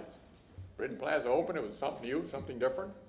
You could walk around and see things. You didn't have to cross streets. You could park or walk in. There was free parking. Same thing in Northgate. And the public had something different. All of a sudden you have malls. West Shore Mall, other malls, Tampa Bay Mall. What happened to them? They're there. One's not, one's completely gone. The other one's going to revise itself. Why? Because it's a think town that the people want to live, work where they live, and play where they live. And then we have the Midtown coming in. That's there, doing very well. And now West Shore Mall is going the same way. So people are doing these things. What happened to downtown? Revitalization. It started way back in the 70s with Mayor Poe and a guy named Charlie Miller from Plant High School. Charlie Miller was a brilliant individual. In fact, he designed that building, the buildings across the street. We tried to get those done. That was done in the 70s. The hotel and where the University Club is at, the other building, all of that was done in the 70s. So then Charlie Miller also designed, and very few people know this, where the airplanes in Saudi Arabia are not above ground. I'm talking about the fighting planes. They're underground, so you don't see them. He did all that work for Saudi Arabia. He was a brilliant individual. And he had a farm up in northern New York State where he could tell you he had a cow farm, milk cow. It was his hobby. And he could tell you every cow, what it produced, how it produced, what it ate, what profit was, and then he left. So he was a brilliant guy. So when I'm looking at all this and I hear about certain things, I'm not going to change any CRA as long as I'm here. I'm not going to vote to shut anyone down. And the reason is, let's go back, let's say there was no CRA. Where would you be at? On the east side, there was nothing. I mean nothing. There was citrus nitrate, an old Coca-Cola plant with junk all over the place. Great products, but I mean it was there. The banana dock full of rats more than cats. Prostitution, tumbleweed, and drugs. That's what you had there. And the flower plant. Who wants to live next to a flower plant? Not that they're not needed, they are. Who wants to do that? That's part of the demise. So little by little, the University of Tampa had maybe 1,000, 1,500 students at most. That's larger than Princeton University in enrollment, and Wake Forest in enrollment. So the university, the gentleman spoke about the need. Listen, what the University of Tampa means to downtown, I guarantee you is 30% of your product by themselves. When I see what's happened here, it would have never happened if we'd have stayed status quo. You must change. We made mistakes. In the 50s, they took out the streetcars. In the 60s, they took down the rails. We had about 50-some miles of streetcar, all the way to Ballast Point, all the way to Florida and Limeball, all the way through Central, Hyde Park in the area. And I speak so much, my 5 minutes are going away. But also the things I remember when I was a kid. I remember the Tampa Theater, and it was saved by Duncan, Barger, and Spicola. Thank them for helping do that back in the 70s again for $90,000. And those are the things that I remember. So I don't want to sit here and listen to Barbara Streisand much. Thank you very much. Thank you so much. Thank you for the presentation. And I think this plan is very different than anything that has been tried before for one major reason. People now live downtown. And ultimately, that's the game changer. People live downtown, so we need to place make. It's just an absolutely different environment when you have people who come downtown to work and then leave at the end of the day. That is not the case anymore. So a plan like this, I do believe, is actually perfect for the time. In fact, probably a little behind, but because of all the work you had to do to prepare for it to get to this moment, it was just the right time. We have the National League of Cities in town this week, and I've been going every day and talking to folks from other cities who are just flabbergasted when I tell them that we own the Straz, that we own the Tampa Theater, that we own the Convention Center, that we own, I mean, just all of these art amenities, and they're just flabbergasted that we as a city maintain these properties. And I'm incredibly impressed. My one, and I may have talked to you about this before, but one of my main gripes, and it's not necessarily Franklin, but some of the surrounding areas, and I know we've kind of worked with Larry Washington on this. The garbage cans in front of Supernatural are just not okay. Like, it's a Michelin star rated place, and there has to be a solution on Franklin Street for that. And, you know, same with the Hub, which should have its own Michelin star for completely different reasons. But, those are very important parts of our community, and we allow them. And I have asked before about what we can do about the garbage cans there, but those types of small changes can really make a giant difference along that corridor. So I just want to say thank you for your thoughtful analysis, and it did not pass me that your bike racks are normal. Really, just a little shout out for that. Really appreciate that, and just everything that you're doing. I'm absolutely happy to support this. Really looking forward to how much more walkable Franklin Street can become. When I take a break here in council, that is what I do. Just like one of the commenters this morning said, it is the place I walk because it's shaded. Yeah. So, thank you. And if I may, there is a whole section on trash in this plan. Excellent. Yeah. Glad to hear it. Board Member Clendenin, followed by Board Member Vieira. Good morning. I think you all were probably one of the first meetings I had after I was elected. And as you know, from the beginning, I was a reluctant customer. You know, you know, when you first came, I came with a little bit of a skeptical eye because, you know, spending taxpayer money and what was going to return, and how many times this has been attempted in downtown and failed because of, we talked about these re-envisioning plans. But I think what, along the way, you've been, one, it's been a long time coming. You've had many meetings with us and the public, and the people that are invested in downtown is evident from public comment today and the people that showed up in support. And I think you all listened very well. I think the partnership is a great partner for the city of Tampa, and this is definitely the results of that great partnership. I really just echo what my fellow councilpersons have said about placemaking. That this is a different, 2025 is going to be a different year than 1975. This is a different Tampa. It's a different place, and you guys are creating a different type of environment, recognizing the failures of the past and moving this forward. And as Councilwoman Hertek said, there's people living downtown now. And what's going to happen now, also, Councilman Carlson, is that when they redeveloped, as Councilman Miranda was saying, when they redeveloped City Center and those buildings and that construction, we gave away that plaza. We don't control that plaza. William Pope Plaza is not something we can't just plow through. So we have to regain control of that property. But it is important that we have dedicated spaces as well as transportation corridors. And I'm excited about this because of course, my passion for expanding the streetcar and improving transit in the city of Tampa. And so that we have this pedestrian corridor on Franklin running north-south. Paralleling that, we'll have the streetcars running forth, and then what HART does with bus transportation on these adjacent corridors as well. Which I think this is going to be a catalyst project that is going to promote more affordable living. We as a CRA partnership with the city are looking at that old Army Navy store place along with the adjacent parking lot properties for redevelopment. We're looking at potentially having in that project places for students from the Straz Conservatory. So young people, what do they want? They want a place to go. They want that placemaking. They want to be able to, have that type of an environment. So if we can incorporate all this into the downtown fabric, the city will thrive forward and it'll increase our base. For those of you that are listening, echoing something that Councilman Carlson said, this money not only can be spent here. This is not taxpayer money that's coming from somewhere else and being spent downtown. This money is generated and created in downtown and being spent downtown. And I think that's a really important point to make. So if you're living in an area that's not in downtown, your money is not being used to fund this project.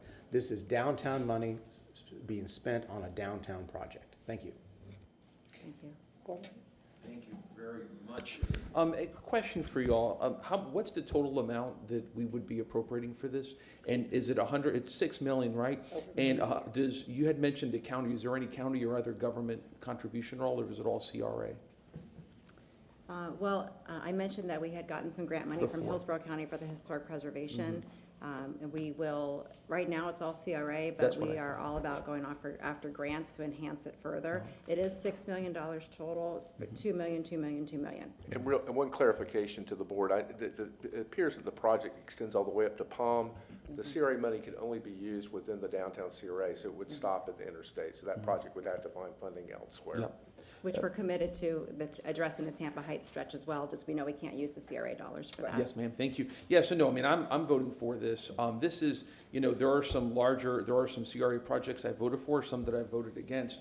But my distinguishing relevant issue in voting against the ones that I did is that we have a CRA downtown, and there are discussions on capping the downtown CRA, and when we spend so much money on one particular project, I think it undermines that. And that was my rationale. It's not obviously the projects themselves, it's more so the monetary amount given towards those projects. This, I don't think, violates that, because I do support a downtown CRA, obviously. We need to have a livable, residential, viable downtown. This does it. I just think that we've stretched a double into a home run when it comes to a CRA, I think to the detriment of our city. And that's been my frustration with this dialogue, which is when we voted maybe 6 months ago to cap the downtown CRA, I think that was the first time that we actually had that vote fail. We continue to fund larger projects, and then go, we can cap the downtown CRA.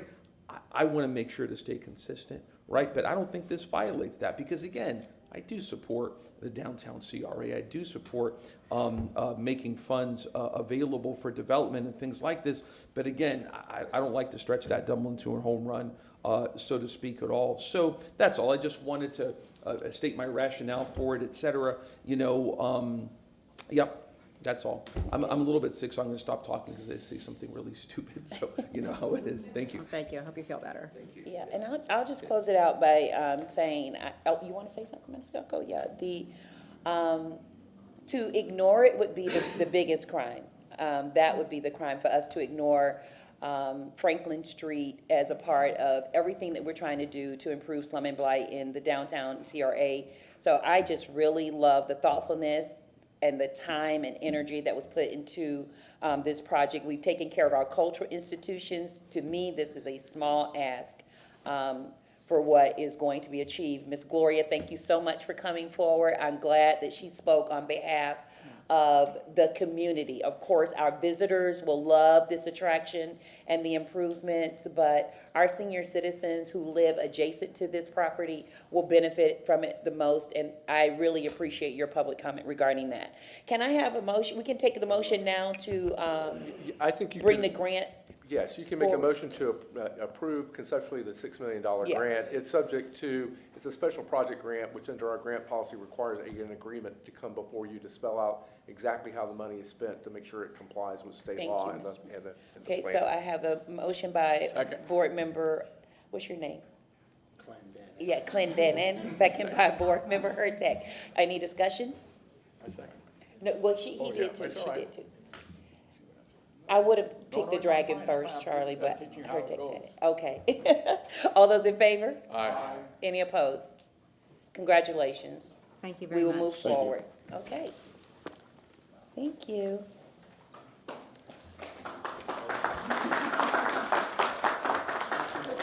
Happiness is not allowed.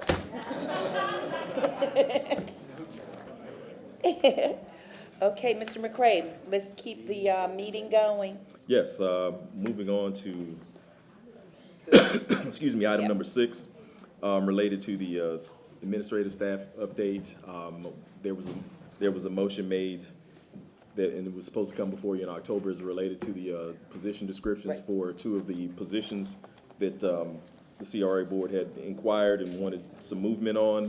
The first one was the CRA Communication Engagement Manager, and the second one was the CRA Project Specialist.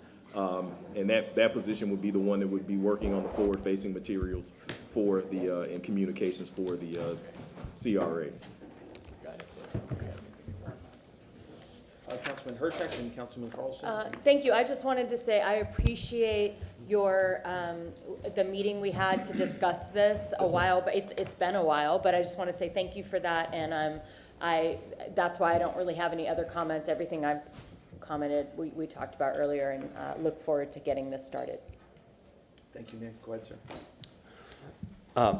Mr. Massey, so I read through the documents related to this. I just want to make sure that the way it's structured, it says in the document that this person reports to the CRA director. I know we have interim right now, but it reports to the CRA director.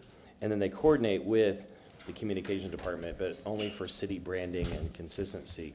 But I just want to make sure to reaffirm from you that this person is reporting to the CRA director, not to the communications department. The way it's written, the person would be reporting to the CRA director, not to the communication. Okay, thank you. Okay. Anyone else? Oh, yes, sir. I'm actually gonna, I understand that what people are trying to get here, but I'm actually gonna vote, just to let you know, I'm gonna vote against it, because I feel that it's kind of a process of bloated government, and it just makes me a little uneasy. I mean, I understand what everybody's trying to do as far as on the CRA board, but it's just a little bit too much for me. Thank you. Anyone else? Okay. If I may, it's so funny. I spoke with Mr. McCray on this issue a few days ago, and that was my initial impression was. And then I asked the question, is this something that staff feels that they need to move forward, et cetera? And the message that I got was a yes. So I feel, and I feel your sense in this, but I will be voting yes based upon that representation. But I share your skepticism, I guess, if you will, in that regard. So it's very well taken. Do we need a motion in this regard, sir? Or? Can I just make one more comment? Yes, sir.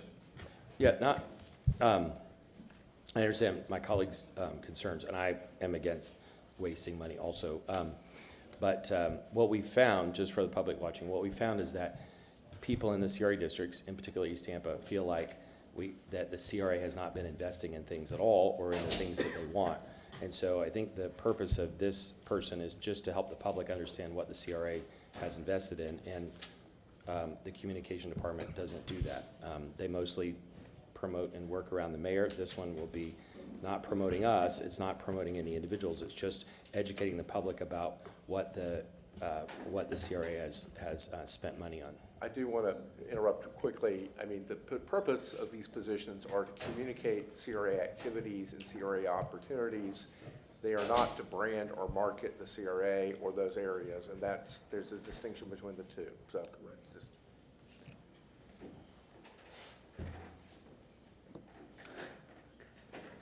Okay. Okay.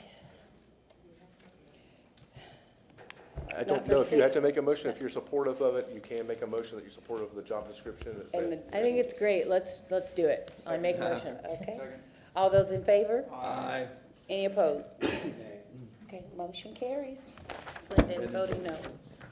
And then I would like to move 7 through 14 and 16 and 18. Okay, of our required approvals. Can I get a second? Second. Can I, if I may? May I Sure. have 18 pulled for a separate vote? I'm all Okay. fine with everything else. Okay, then I move 7 through 14 and 16. And we have a second by Miranda. All those in favor? Aye. Any opposed? And then I move 18. Madam Chair. Okay, so now we're gonna, yes, Board Member Carlson. Yeah, I previously abstained on this issue, and Which one? 18. Okay.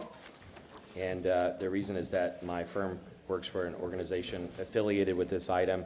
In abundance of caution, I want to recuse myself. And may I make a motion to file my Form 8B? Yeah, Second. Thank you. out of abundance of caution. Okay, so all those in favor of 18? No, No, for my, that's just what we have to, for my okay, form. thank you. You have to approve the recusal. yeah, the form. Out of an abundance of caution. Receive and file these. The receive and file. All those in favor? Aye. Who gave the second? Thank you.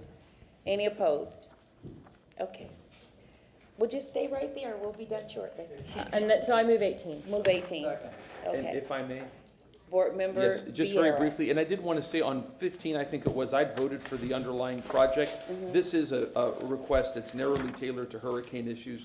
It's a matter of professionalism, of course I wouldn't, and courtesy, and of course I wouldn't oppose But we're that. talking about 18. No, right? I know. I Oh, wouldn't- okay. Yeah, we're We just, didn't? no, we're just, we started at the bottom, now we're here. Like I said, That's a rap guys, song, by the way. I'm y'all. out of it, I'm sorry, okay, so. Okay, so, Started at the bottom and we kept digging? yeah, start. Sorry, I'm just gonna be quiet. Okay, so we have a motion to move item number 18 from Board Member Hurtak, second by Board Member Miranda, was it? It was Clendenin? Okay, it gets to be you. Congratulations. All those in favor? Aye. Any opposed? Okay, motion carries with Vieira voting no. Okay, now let's go back to 17. We're just, 15. well, we started at 18, so I'm just working my way up. Well, that 17 is last, I'm sorry, let's go with 15, and then we'll, go down to our possible new attorney. Yes, Okay. good morning again. Anyone discussing, you're discussing 15? He's introducing the item. Okay. That's, That's fine. Yes, and we have representatives from the Strat Center here to, Okay. Yeah, quickly, I'll provide a little bit background. This is the third amendment to the Yes. STRAS grant agreement. There's several conditions precedent or precedent that they have to satisfy in order for the grant to be effective. December 1st is the outside date for satisfying those conditions. They have satisfied most of the conditions they can satisfy. The ones that are not satisfied are really tied to the issuance of final permits by the city. They have made applications for those permits, and they provide that information to city staff. But given the recent storms and hurricanes, there's been a delay in the city's review, and there's going to be some give and take. So we're asking for this to be continued out to March 1st, with also the CRA director being able to extend it for an additional 60 days if necessary. And we think just with that limited amount of time, they will have satisfied all those conditions precedent and can move forward with the grant. Board Member Maniscalco, before you go, Mr. McCray. So this is an act of God situation, you know, I mean, it's not that the STRAS is not doing their job, it's because of the hurricanes, because of the delays with permitting and approval. It's not their fault, they're doing the work, so, go ahead, sir, I'm sorry. no, and I was just going to say, to that point, we've had ongoing meetings bi-weekly since August. And they've been very proactively supplying us with that information. Our staff has been reviewing it and approving it, and as Attorney Massey shared, that it just comes down to some of the permitting things, and we're comfortable with moving forward. Okay, thank you. So do we need to hear from Strass, or do we want to just move the resolution? So moved. Okay. I'm asking. Yes. I believe that is now You want outdated. That's outdated. They have an updated presentation if you all want to hear from them regarding where they are on the conditions precedent we're prepared to address you all today. Okay. I'm okay voting too. So we got a second on it, and so all those in favor? Aye. Any opposed? And if I may, Yes. Yeah, so, Motion carries. thank you, so. Board Member Vieira, Board Member Miranda. Thank you very much. I spoke prematurely. I apologize for that before. No, so I was glad to vote for this. I had opposed the original plan for matters of fiscal, not obviously the project or the entity, et cetera. But this is a hurricane. This is a professional courtesy of being a gentleman or gentle lady, and I of course want to vote against that. So that's all. Thank you. Board Member Miranda? Thank you. I just want to ask this Rance for a question for clarity, nothing to do with this. But for a long time, I remember that then Mayor Martinez, who then became Governor Martinez, had done a wonderful job both as mayor and a fantastic job as governor. This item was placed on the agenda for the public to vote sometime back when I had long hair and curls. and all that's how far back it goes. And the public turned it down, if I remember. However, Martinez said it's got to get built because we got to revitalize this whole area and bring it back. And if it wasn't for then, and just think of what he went through when he says, yeah, it was voted down, but we need it. Yeah. And it was built because of one person says, I'm not backing down. So I want to give him all the credit for the STRAS being there. That's all. Thank you. You changed your mind? I was the motion maker. Who was the second? The second for moving the motion? That was Clendenin. Okay, Board Member Clendenin wants to say something. Yeah, for the representatives from the STRAS, just while, so while y'all are here, if y'all could come up. Yeah. You wanna come up?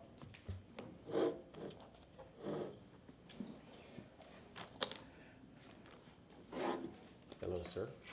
How are you? Yeah, Good. you have 2 minutes Oh, or less. I wanted the to, resolution. because this is kind of like, to take advantage of why you're here, because the CRA specifically, as I addressed earlier in our comments, are redeveloping the Army Navy store. How many students do you presently have at the conservatory? Y'all, do you know? Yes, in the conservatory, we have about 1,700 during the school year. For the summer camps, we'll do about 2,800. And with this project, will that expand your membership, your capability with? That's right. The education building, the new education building will expand us by about 30%. I think you know we also have about 60,000 students that we serve throughout the region off campus through free programs, and we also see a 20 to 30% lift in that as well. And I think it's really important for people that are listening to this that aren't necessarily familiar. They think that the STRAS is just the Broadway series, and it's so much more. I mean, it's performance art, but it's also education, and it's really providing that resource that isn't really available somewhere else. And I was really fascinated to hear, you had a former student, a ballet student that's coming back to actually teach. Maybe you want to talk about that a little bit. No, the chair prefers that we move the meeting along. This is mine. No, I prefer that we move the meeting Well, along. I have a point. Is there something specific that you Yes. want to say regarding the Yes. plan, sir? Yeah. Well, we have about a 3.5-minute update. We're happy to take you through that, but it's certainly We've a already pleasure. moved the resolution. Well, what I want to say, because this is the CRA board, is that was we're looking at expanding the Army Navy store and this housing project, about the needs, possibly since take advantage of the fact that you're here, about what the role of the conservatory is in the city of Tampa, and the opportunity we have to provide, and the need that you have to provide student housing and the proximity, how important that would be to the STRAS. Yeah, but the chair prefers that you do not. We have moved the resolution. Okay, I appeal the and we decision of the chair appreciate and your allow me time. to have the privilege. Thank you. May I just say, Yes. Chairwoman Anderson, Yes. that the experience that we've had, the leadership, not only from this body, but certainly from the CRA staff, has been extraordinary. And I think none of us would be here with these projects today if it wasn't for first-year leadership, but along with it, these colleagues that we get to work with. And I want to make sure we do say that for the record. And I appreciate And thank that. you for that time. Absolutely. Have a good day. We Thank appreciate you. it so much. All right. So now, Mr. Massey, we have item number 17. Right, and in connection with this item, I would like to ask Mr. Shepherd to come to the podium. This is the contract where the board would hire its own CRA attorney, and I'm introducing Mr. Cliff Shepherd. He's probably the preeminent CRA attorney in the state of Florida. He is the attorney for the Florida Redevelopment Association, and he's kindly offered to act as your counsel, and this is the contract. If you approve it, that's where you would retain him as your counsel. Thank you all for having me here. I'm here to answer any questions you have. The agreement that's in front of you was presented to me by the city. I reviewed it, made a couple of changes, and I'm good with it because it's apparently what the city is used to or prefers, and so I'm good with that. I can talk about whatever you'd like, or I can answer questions about pretty much anything you want to talk about. Board Member Hurtek, Board Member Carlson. First of all, I just want to say that during the FRA conference 3 weeks ago, Mr. Shepherd did basically, I think it's like a legal Q&A, just reminding folks about what the CRA is for, what the rules are, and knowing that we had him possibly coming to be our attorney. I went to that session and listened in, and I was so impressed. I particularly love, and we got a chance to talk yesterday, again, I particularly love, I'll just be candid, your no-nonsense style. And I really appreciate the way you tell it like it is, and we can't. That's the wonderful part of CRAs, is that the guardrails are pretty high. Yes, they are. It's very black and white. There's not a lot of gray, and in our world of city council, that doesn't happen very often. So I just wanted to say I really enjoyed hearing what you had to say, answering the questions of other CRAs in different parts of the state. And I read through the agreement. I talked to both you and Mr. Massey about some of my concerns. But I am, if you are confident in what you can do, I am, or confident in the agreement, I am as well. What I also appreciate is that, that we can absolutely get written opinions, and I really look forward to that. Absolutely. First of all, there's no issue with the agreement for me, and I understand some may have an issue because of the language of it, but as you and I discussed, those things don't bother me. I've been doing this stuff for 40 years, and when I have an opinion, you'll get it. You may not like it, but you'll get it. Yeah, that's what I like. Board Member Carlson, followed by Board Member Miranda. Yep, thank you. I know you're busy and working with other communities, so I appreciate you being available to do this. One thing is that the FRA conference was mentioned. I went there, but I didn't spend a lot of time there. And the reason, I've said this publicly before, I don't care what other cities and counties are doing. I want to stay within the law, but I want to be creative and innovative within the law. And we won a couple awards. I want to do the most innovative things we can for our community. I want to leapfrog the other communities in Florida and compare ourselves to the best cities in the world. And the best cities in the world may not have CRAs, but whatever we can do within the law that can drive our community forward and build wealth and higher income for our people, I want to try to do that. The second thing is the contract, and it's the same question I had for the communication position. Maybe I can get both of you to answer this. Sure. My understanding of the contract is that your client will be the CRA board. There's a connection to the city attorney because you cannot do anything that's adverse to the city, but ultimately I want to make sure that your client is the CRA board. My client, to be specific, is the CRA as an agency, an entity. Just like if I represented the city of Tampa, I would take direction from either the mayor if it's a strong mayor or the council if it's a council manager. I know in this case it's a strong mayor, but the point is that's who I get direction through, but the client is the entity. So the client in this case is the CRA and its various sub districts.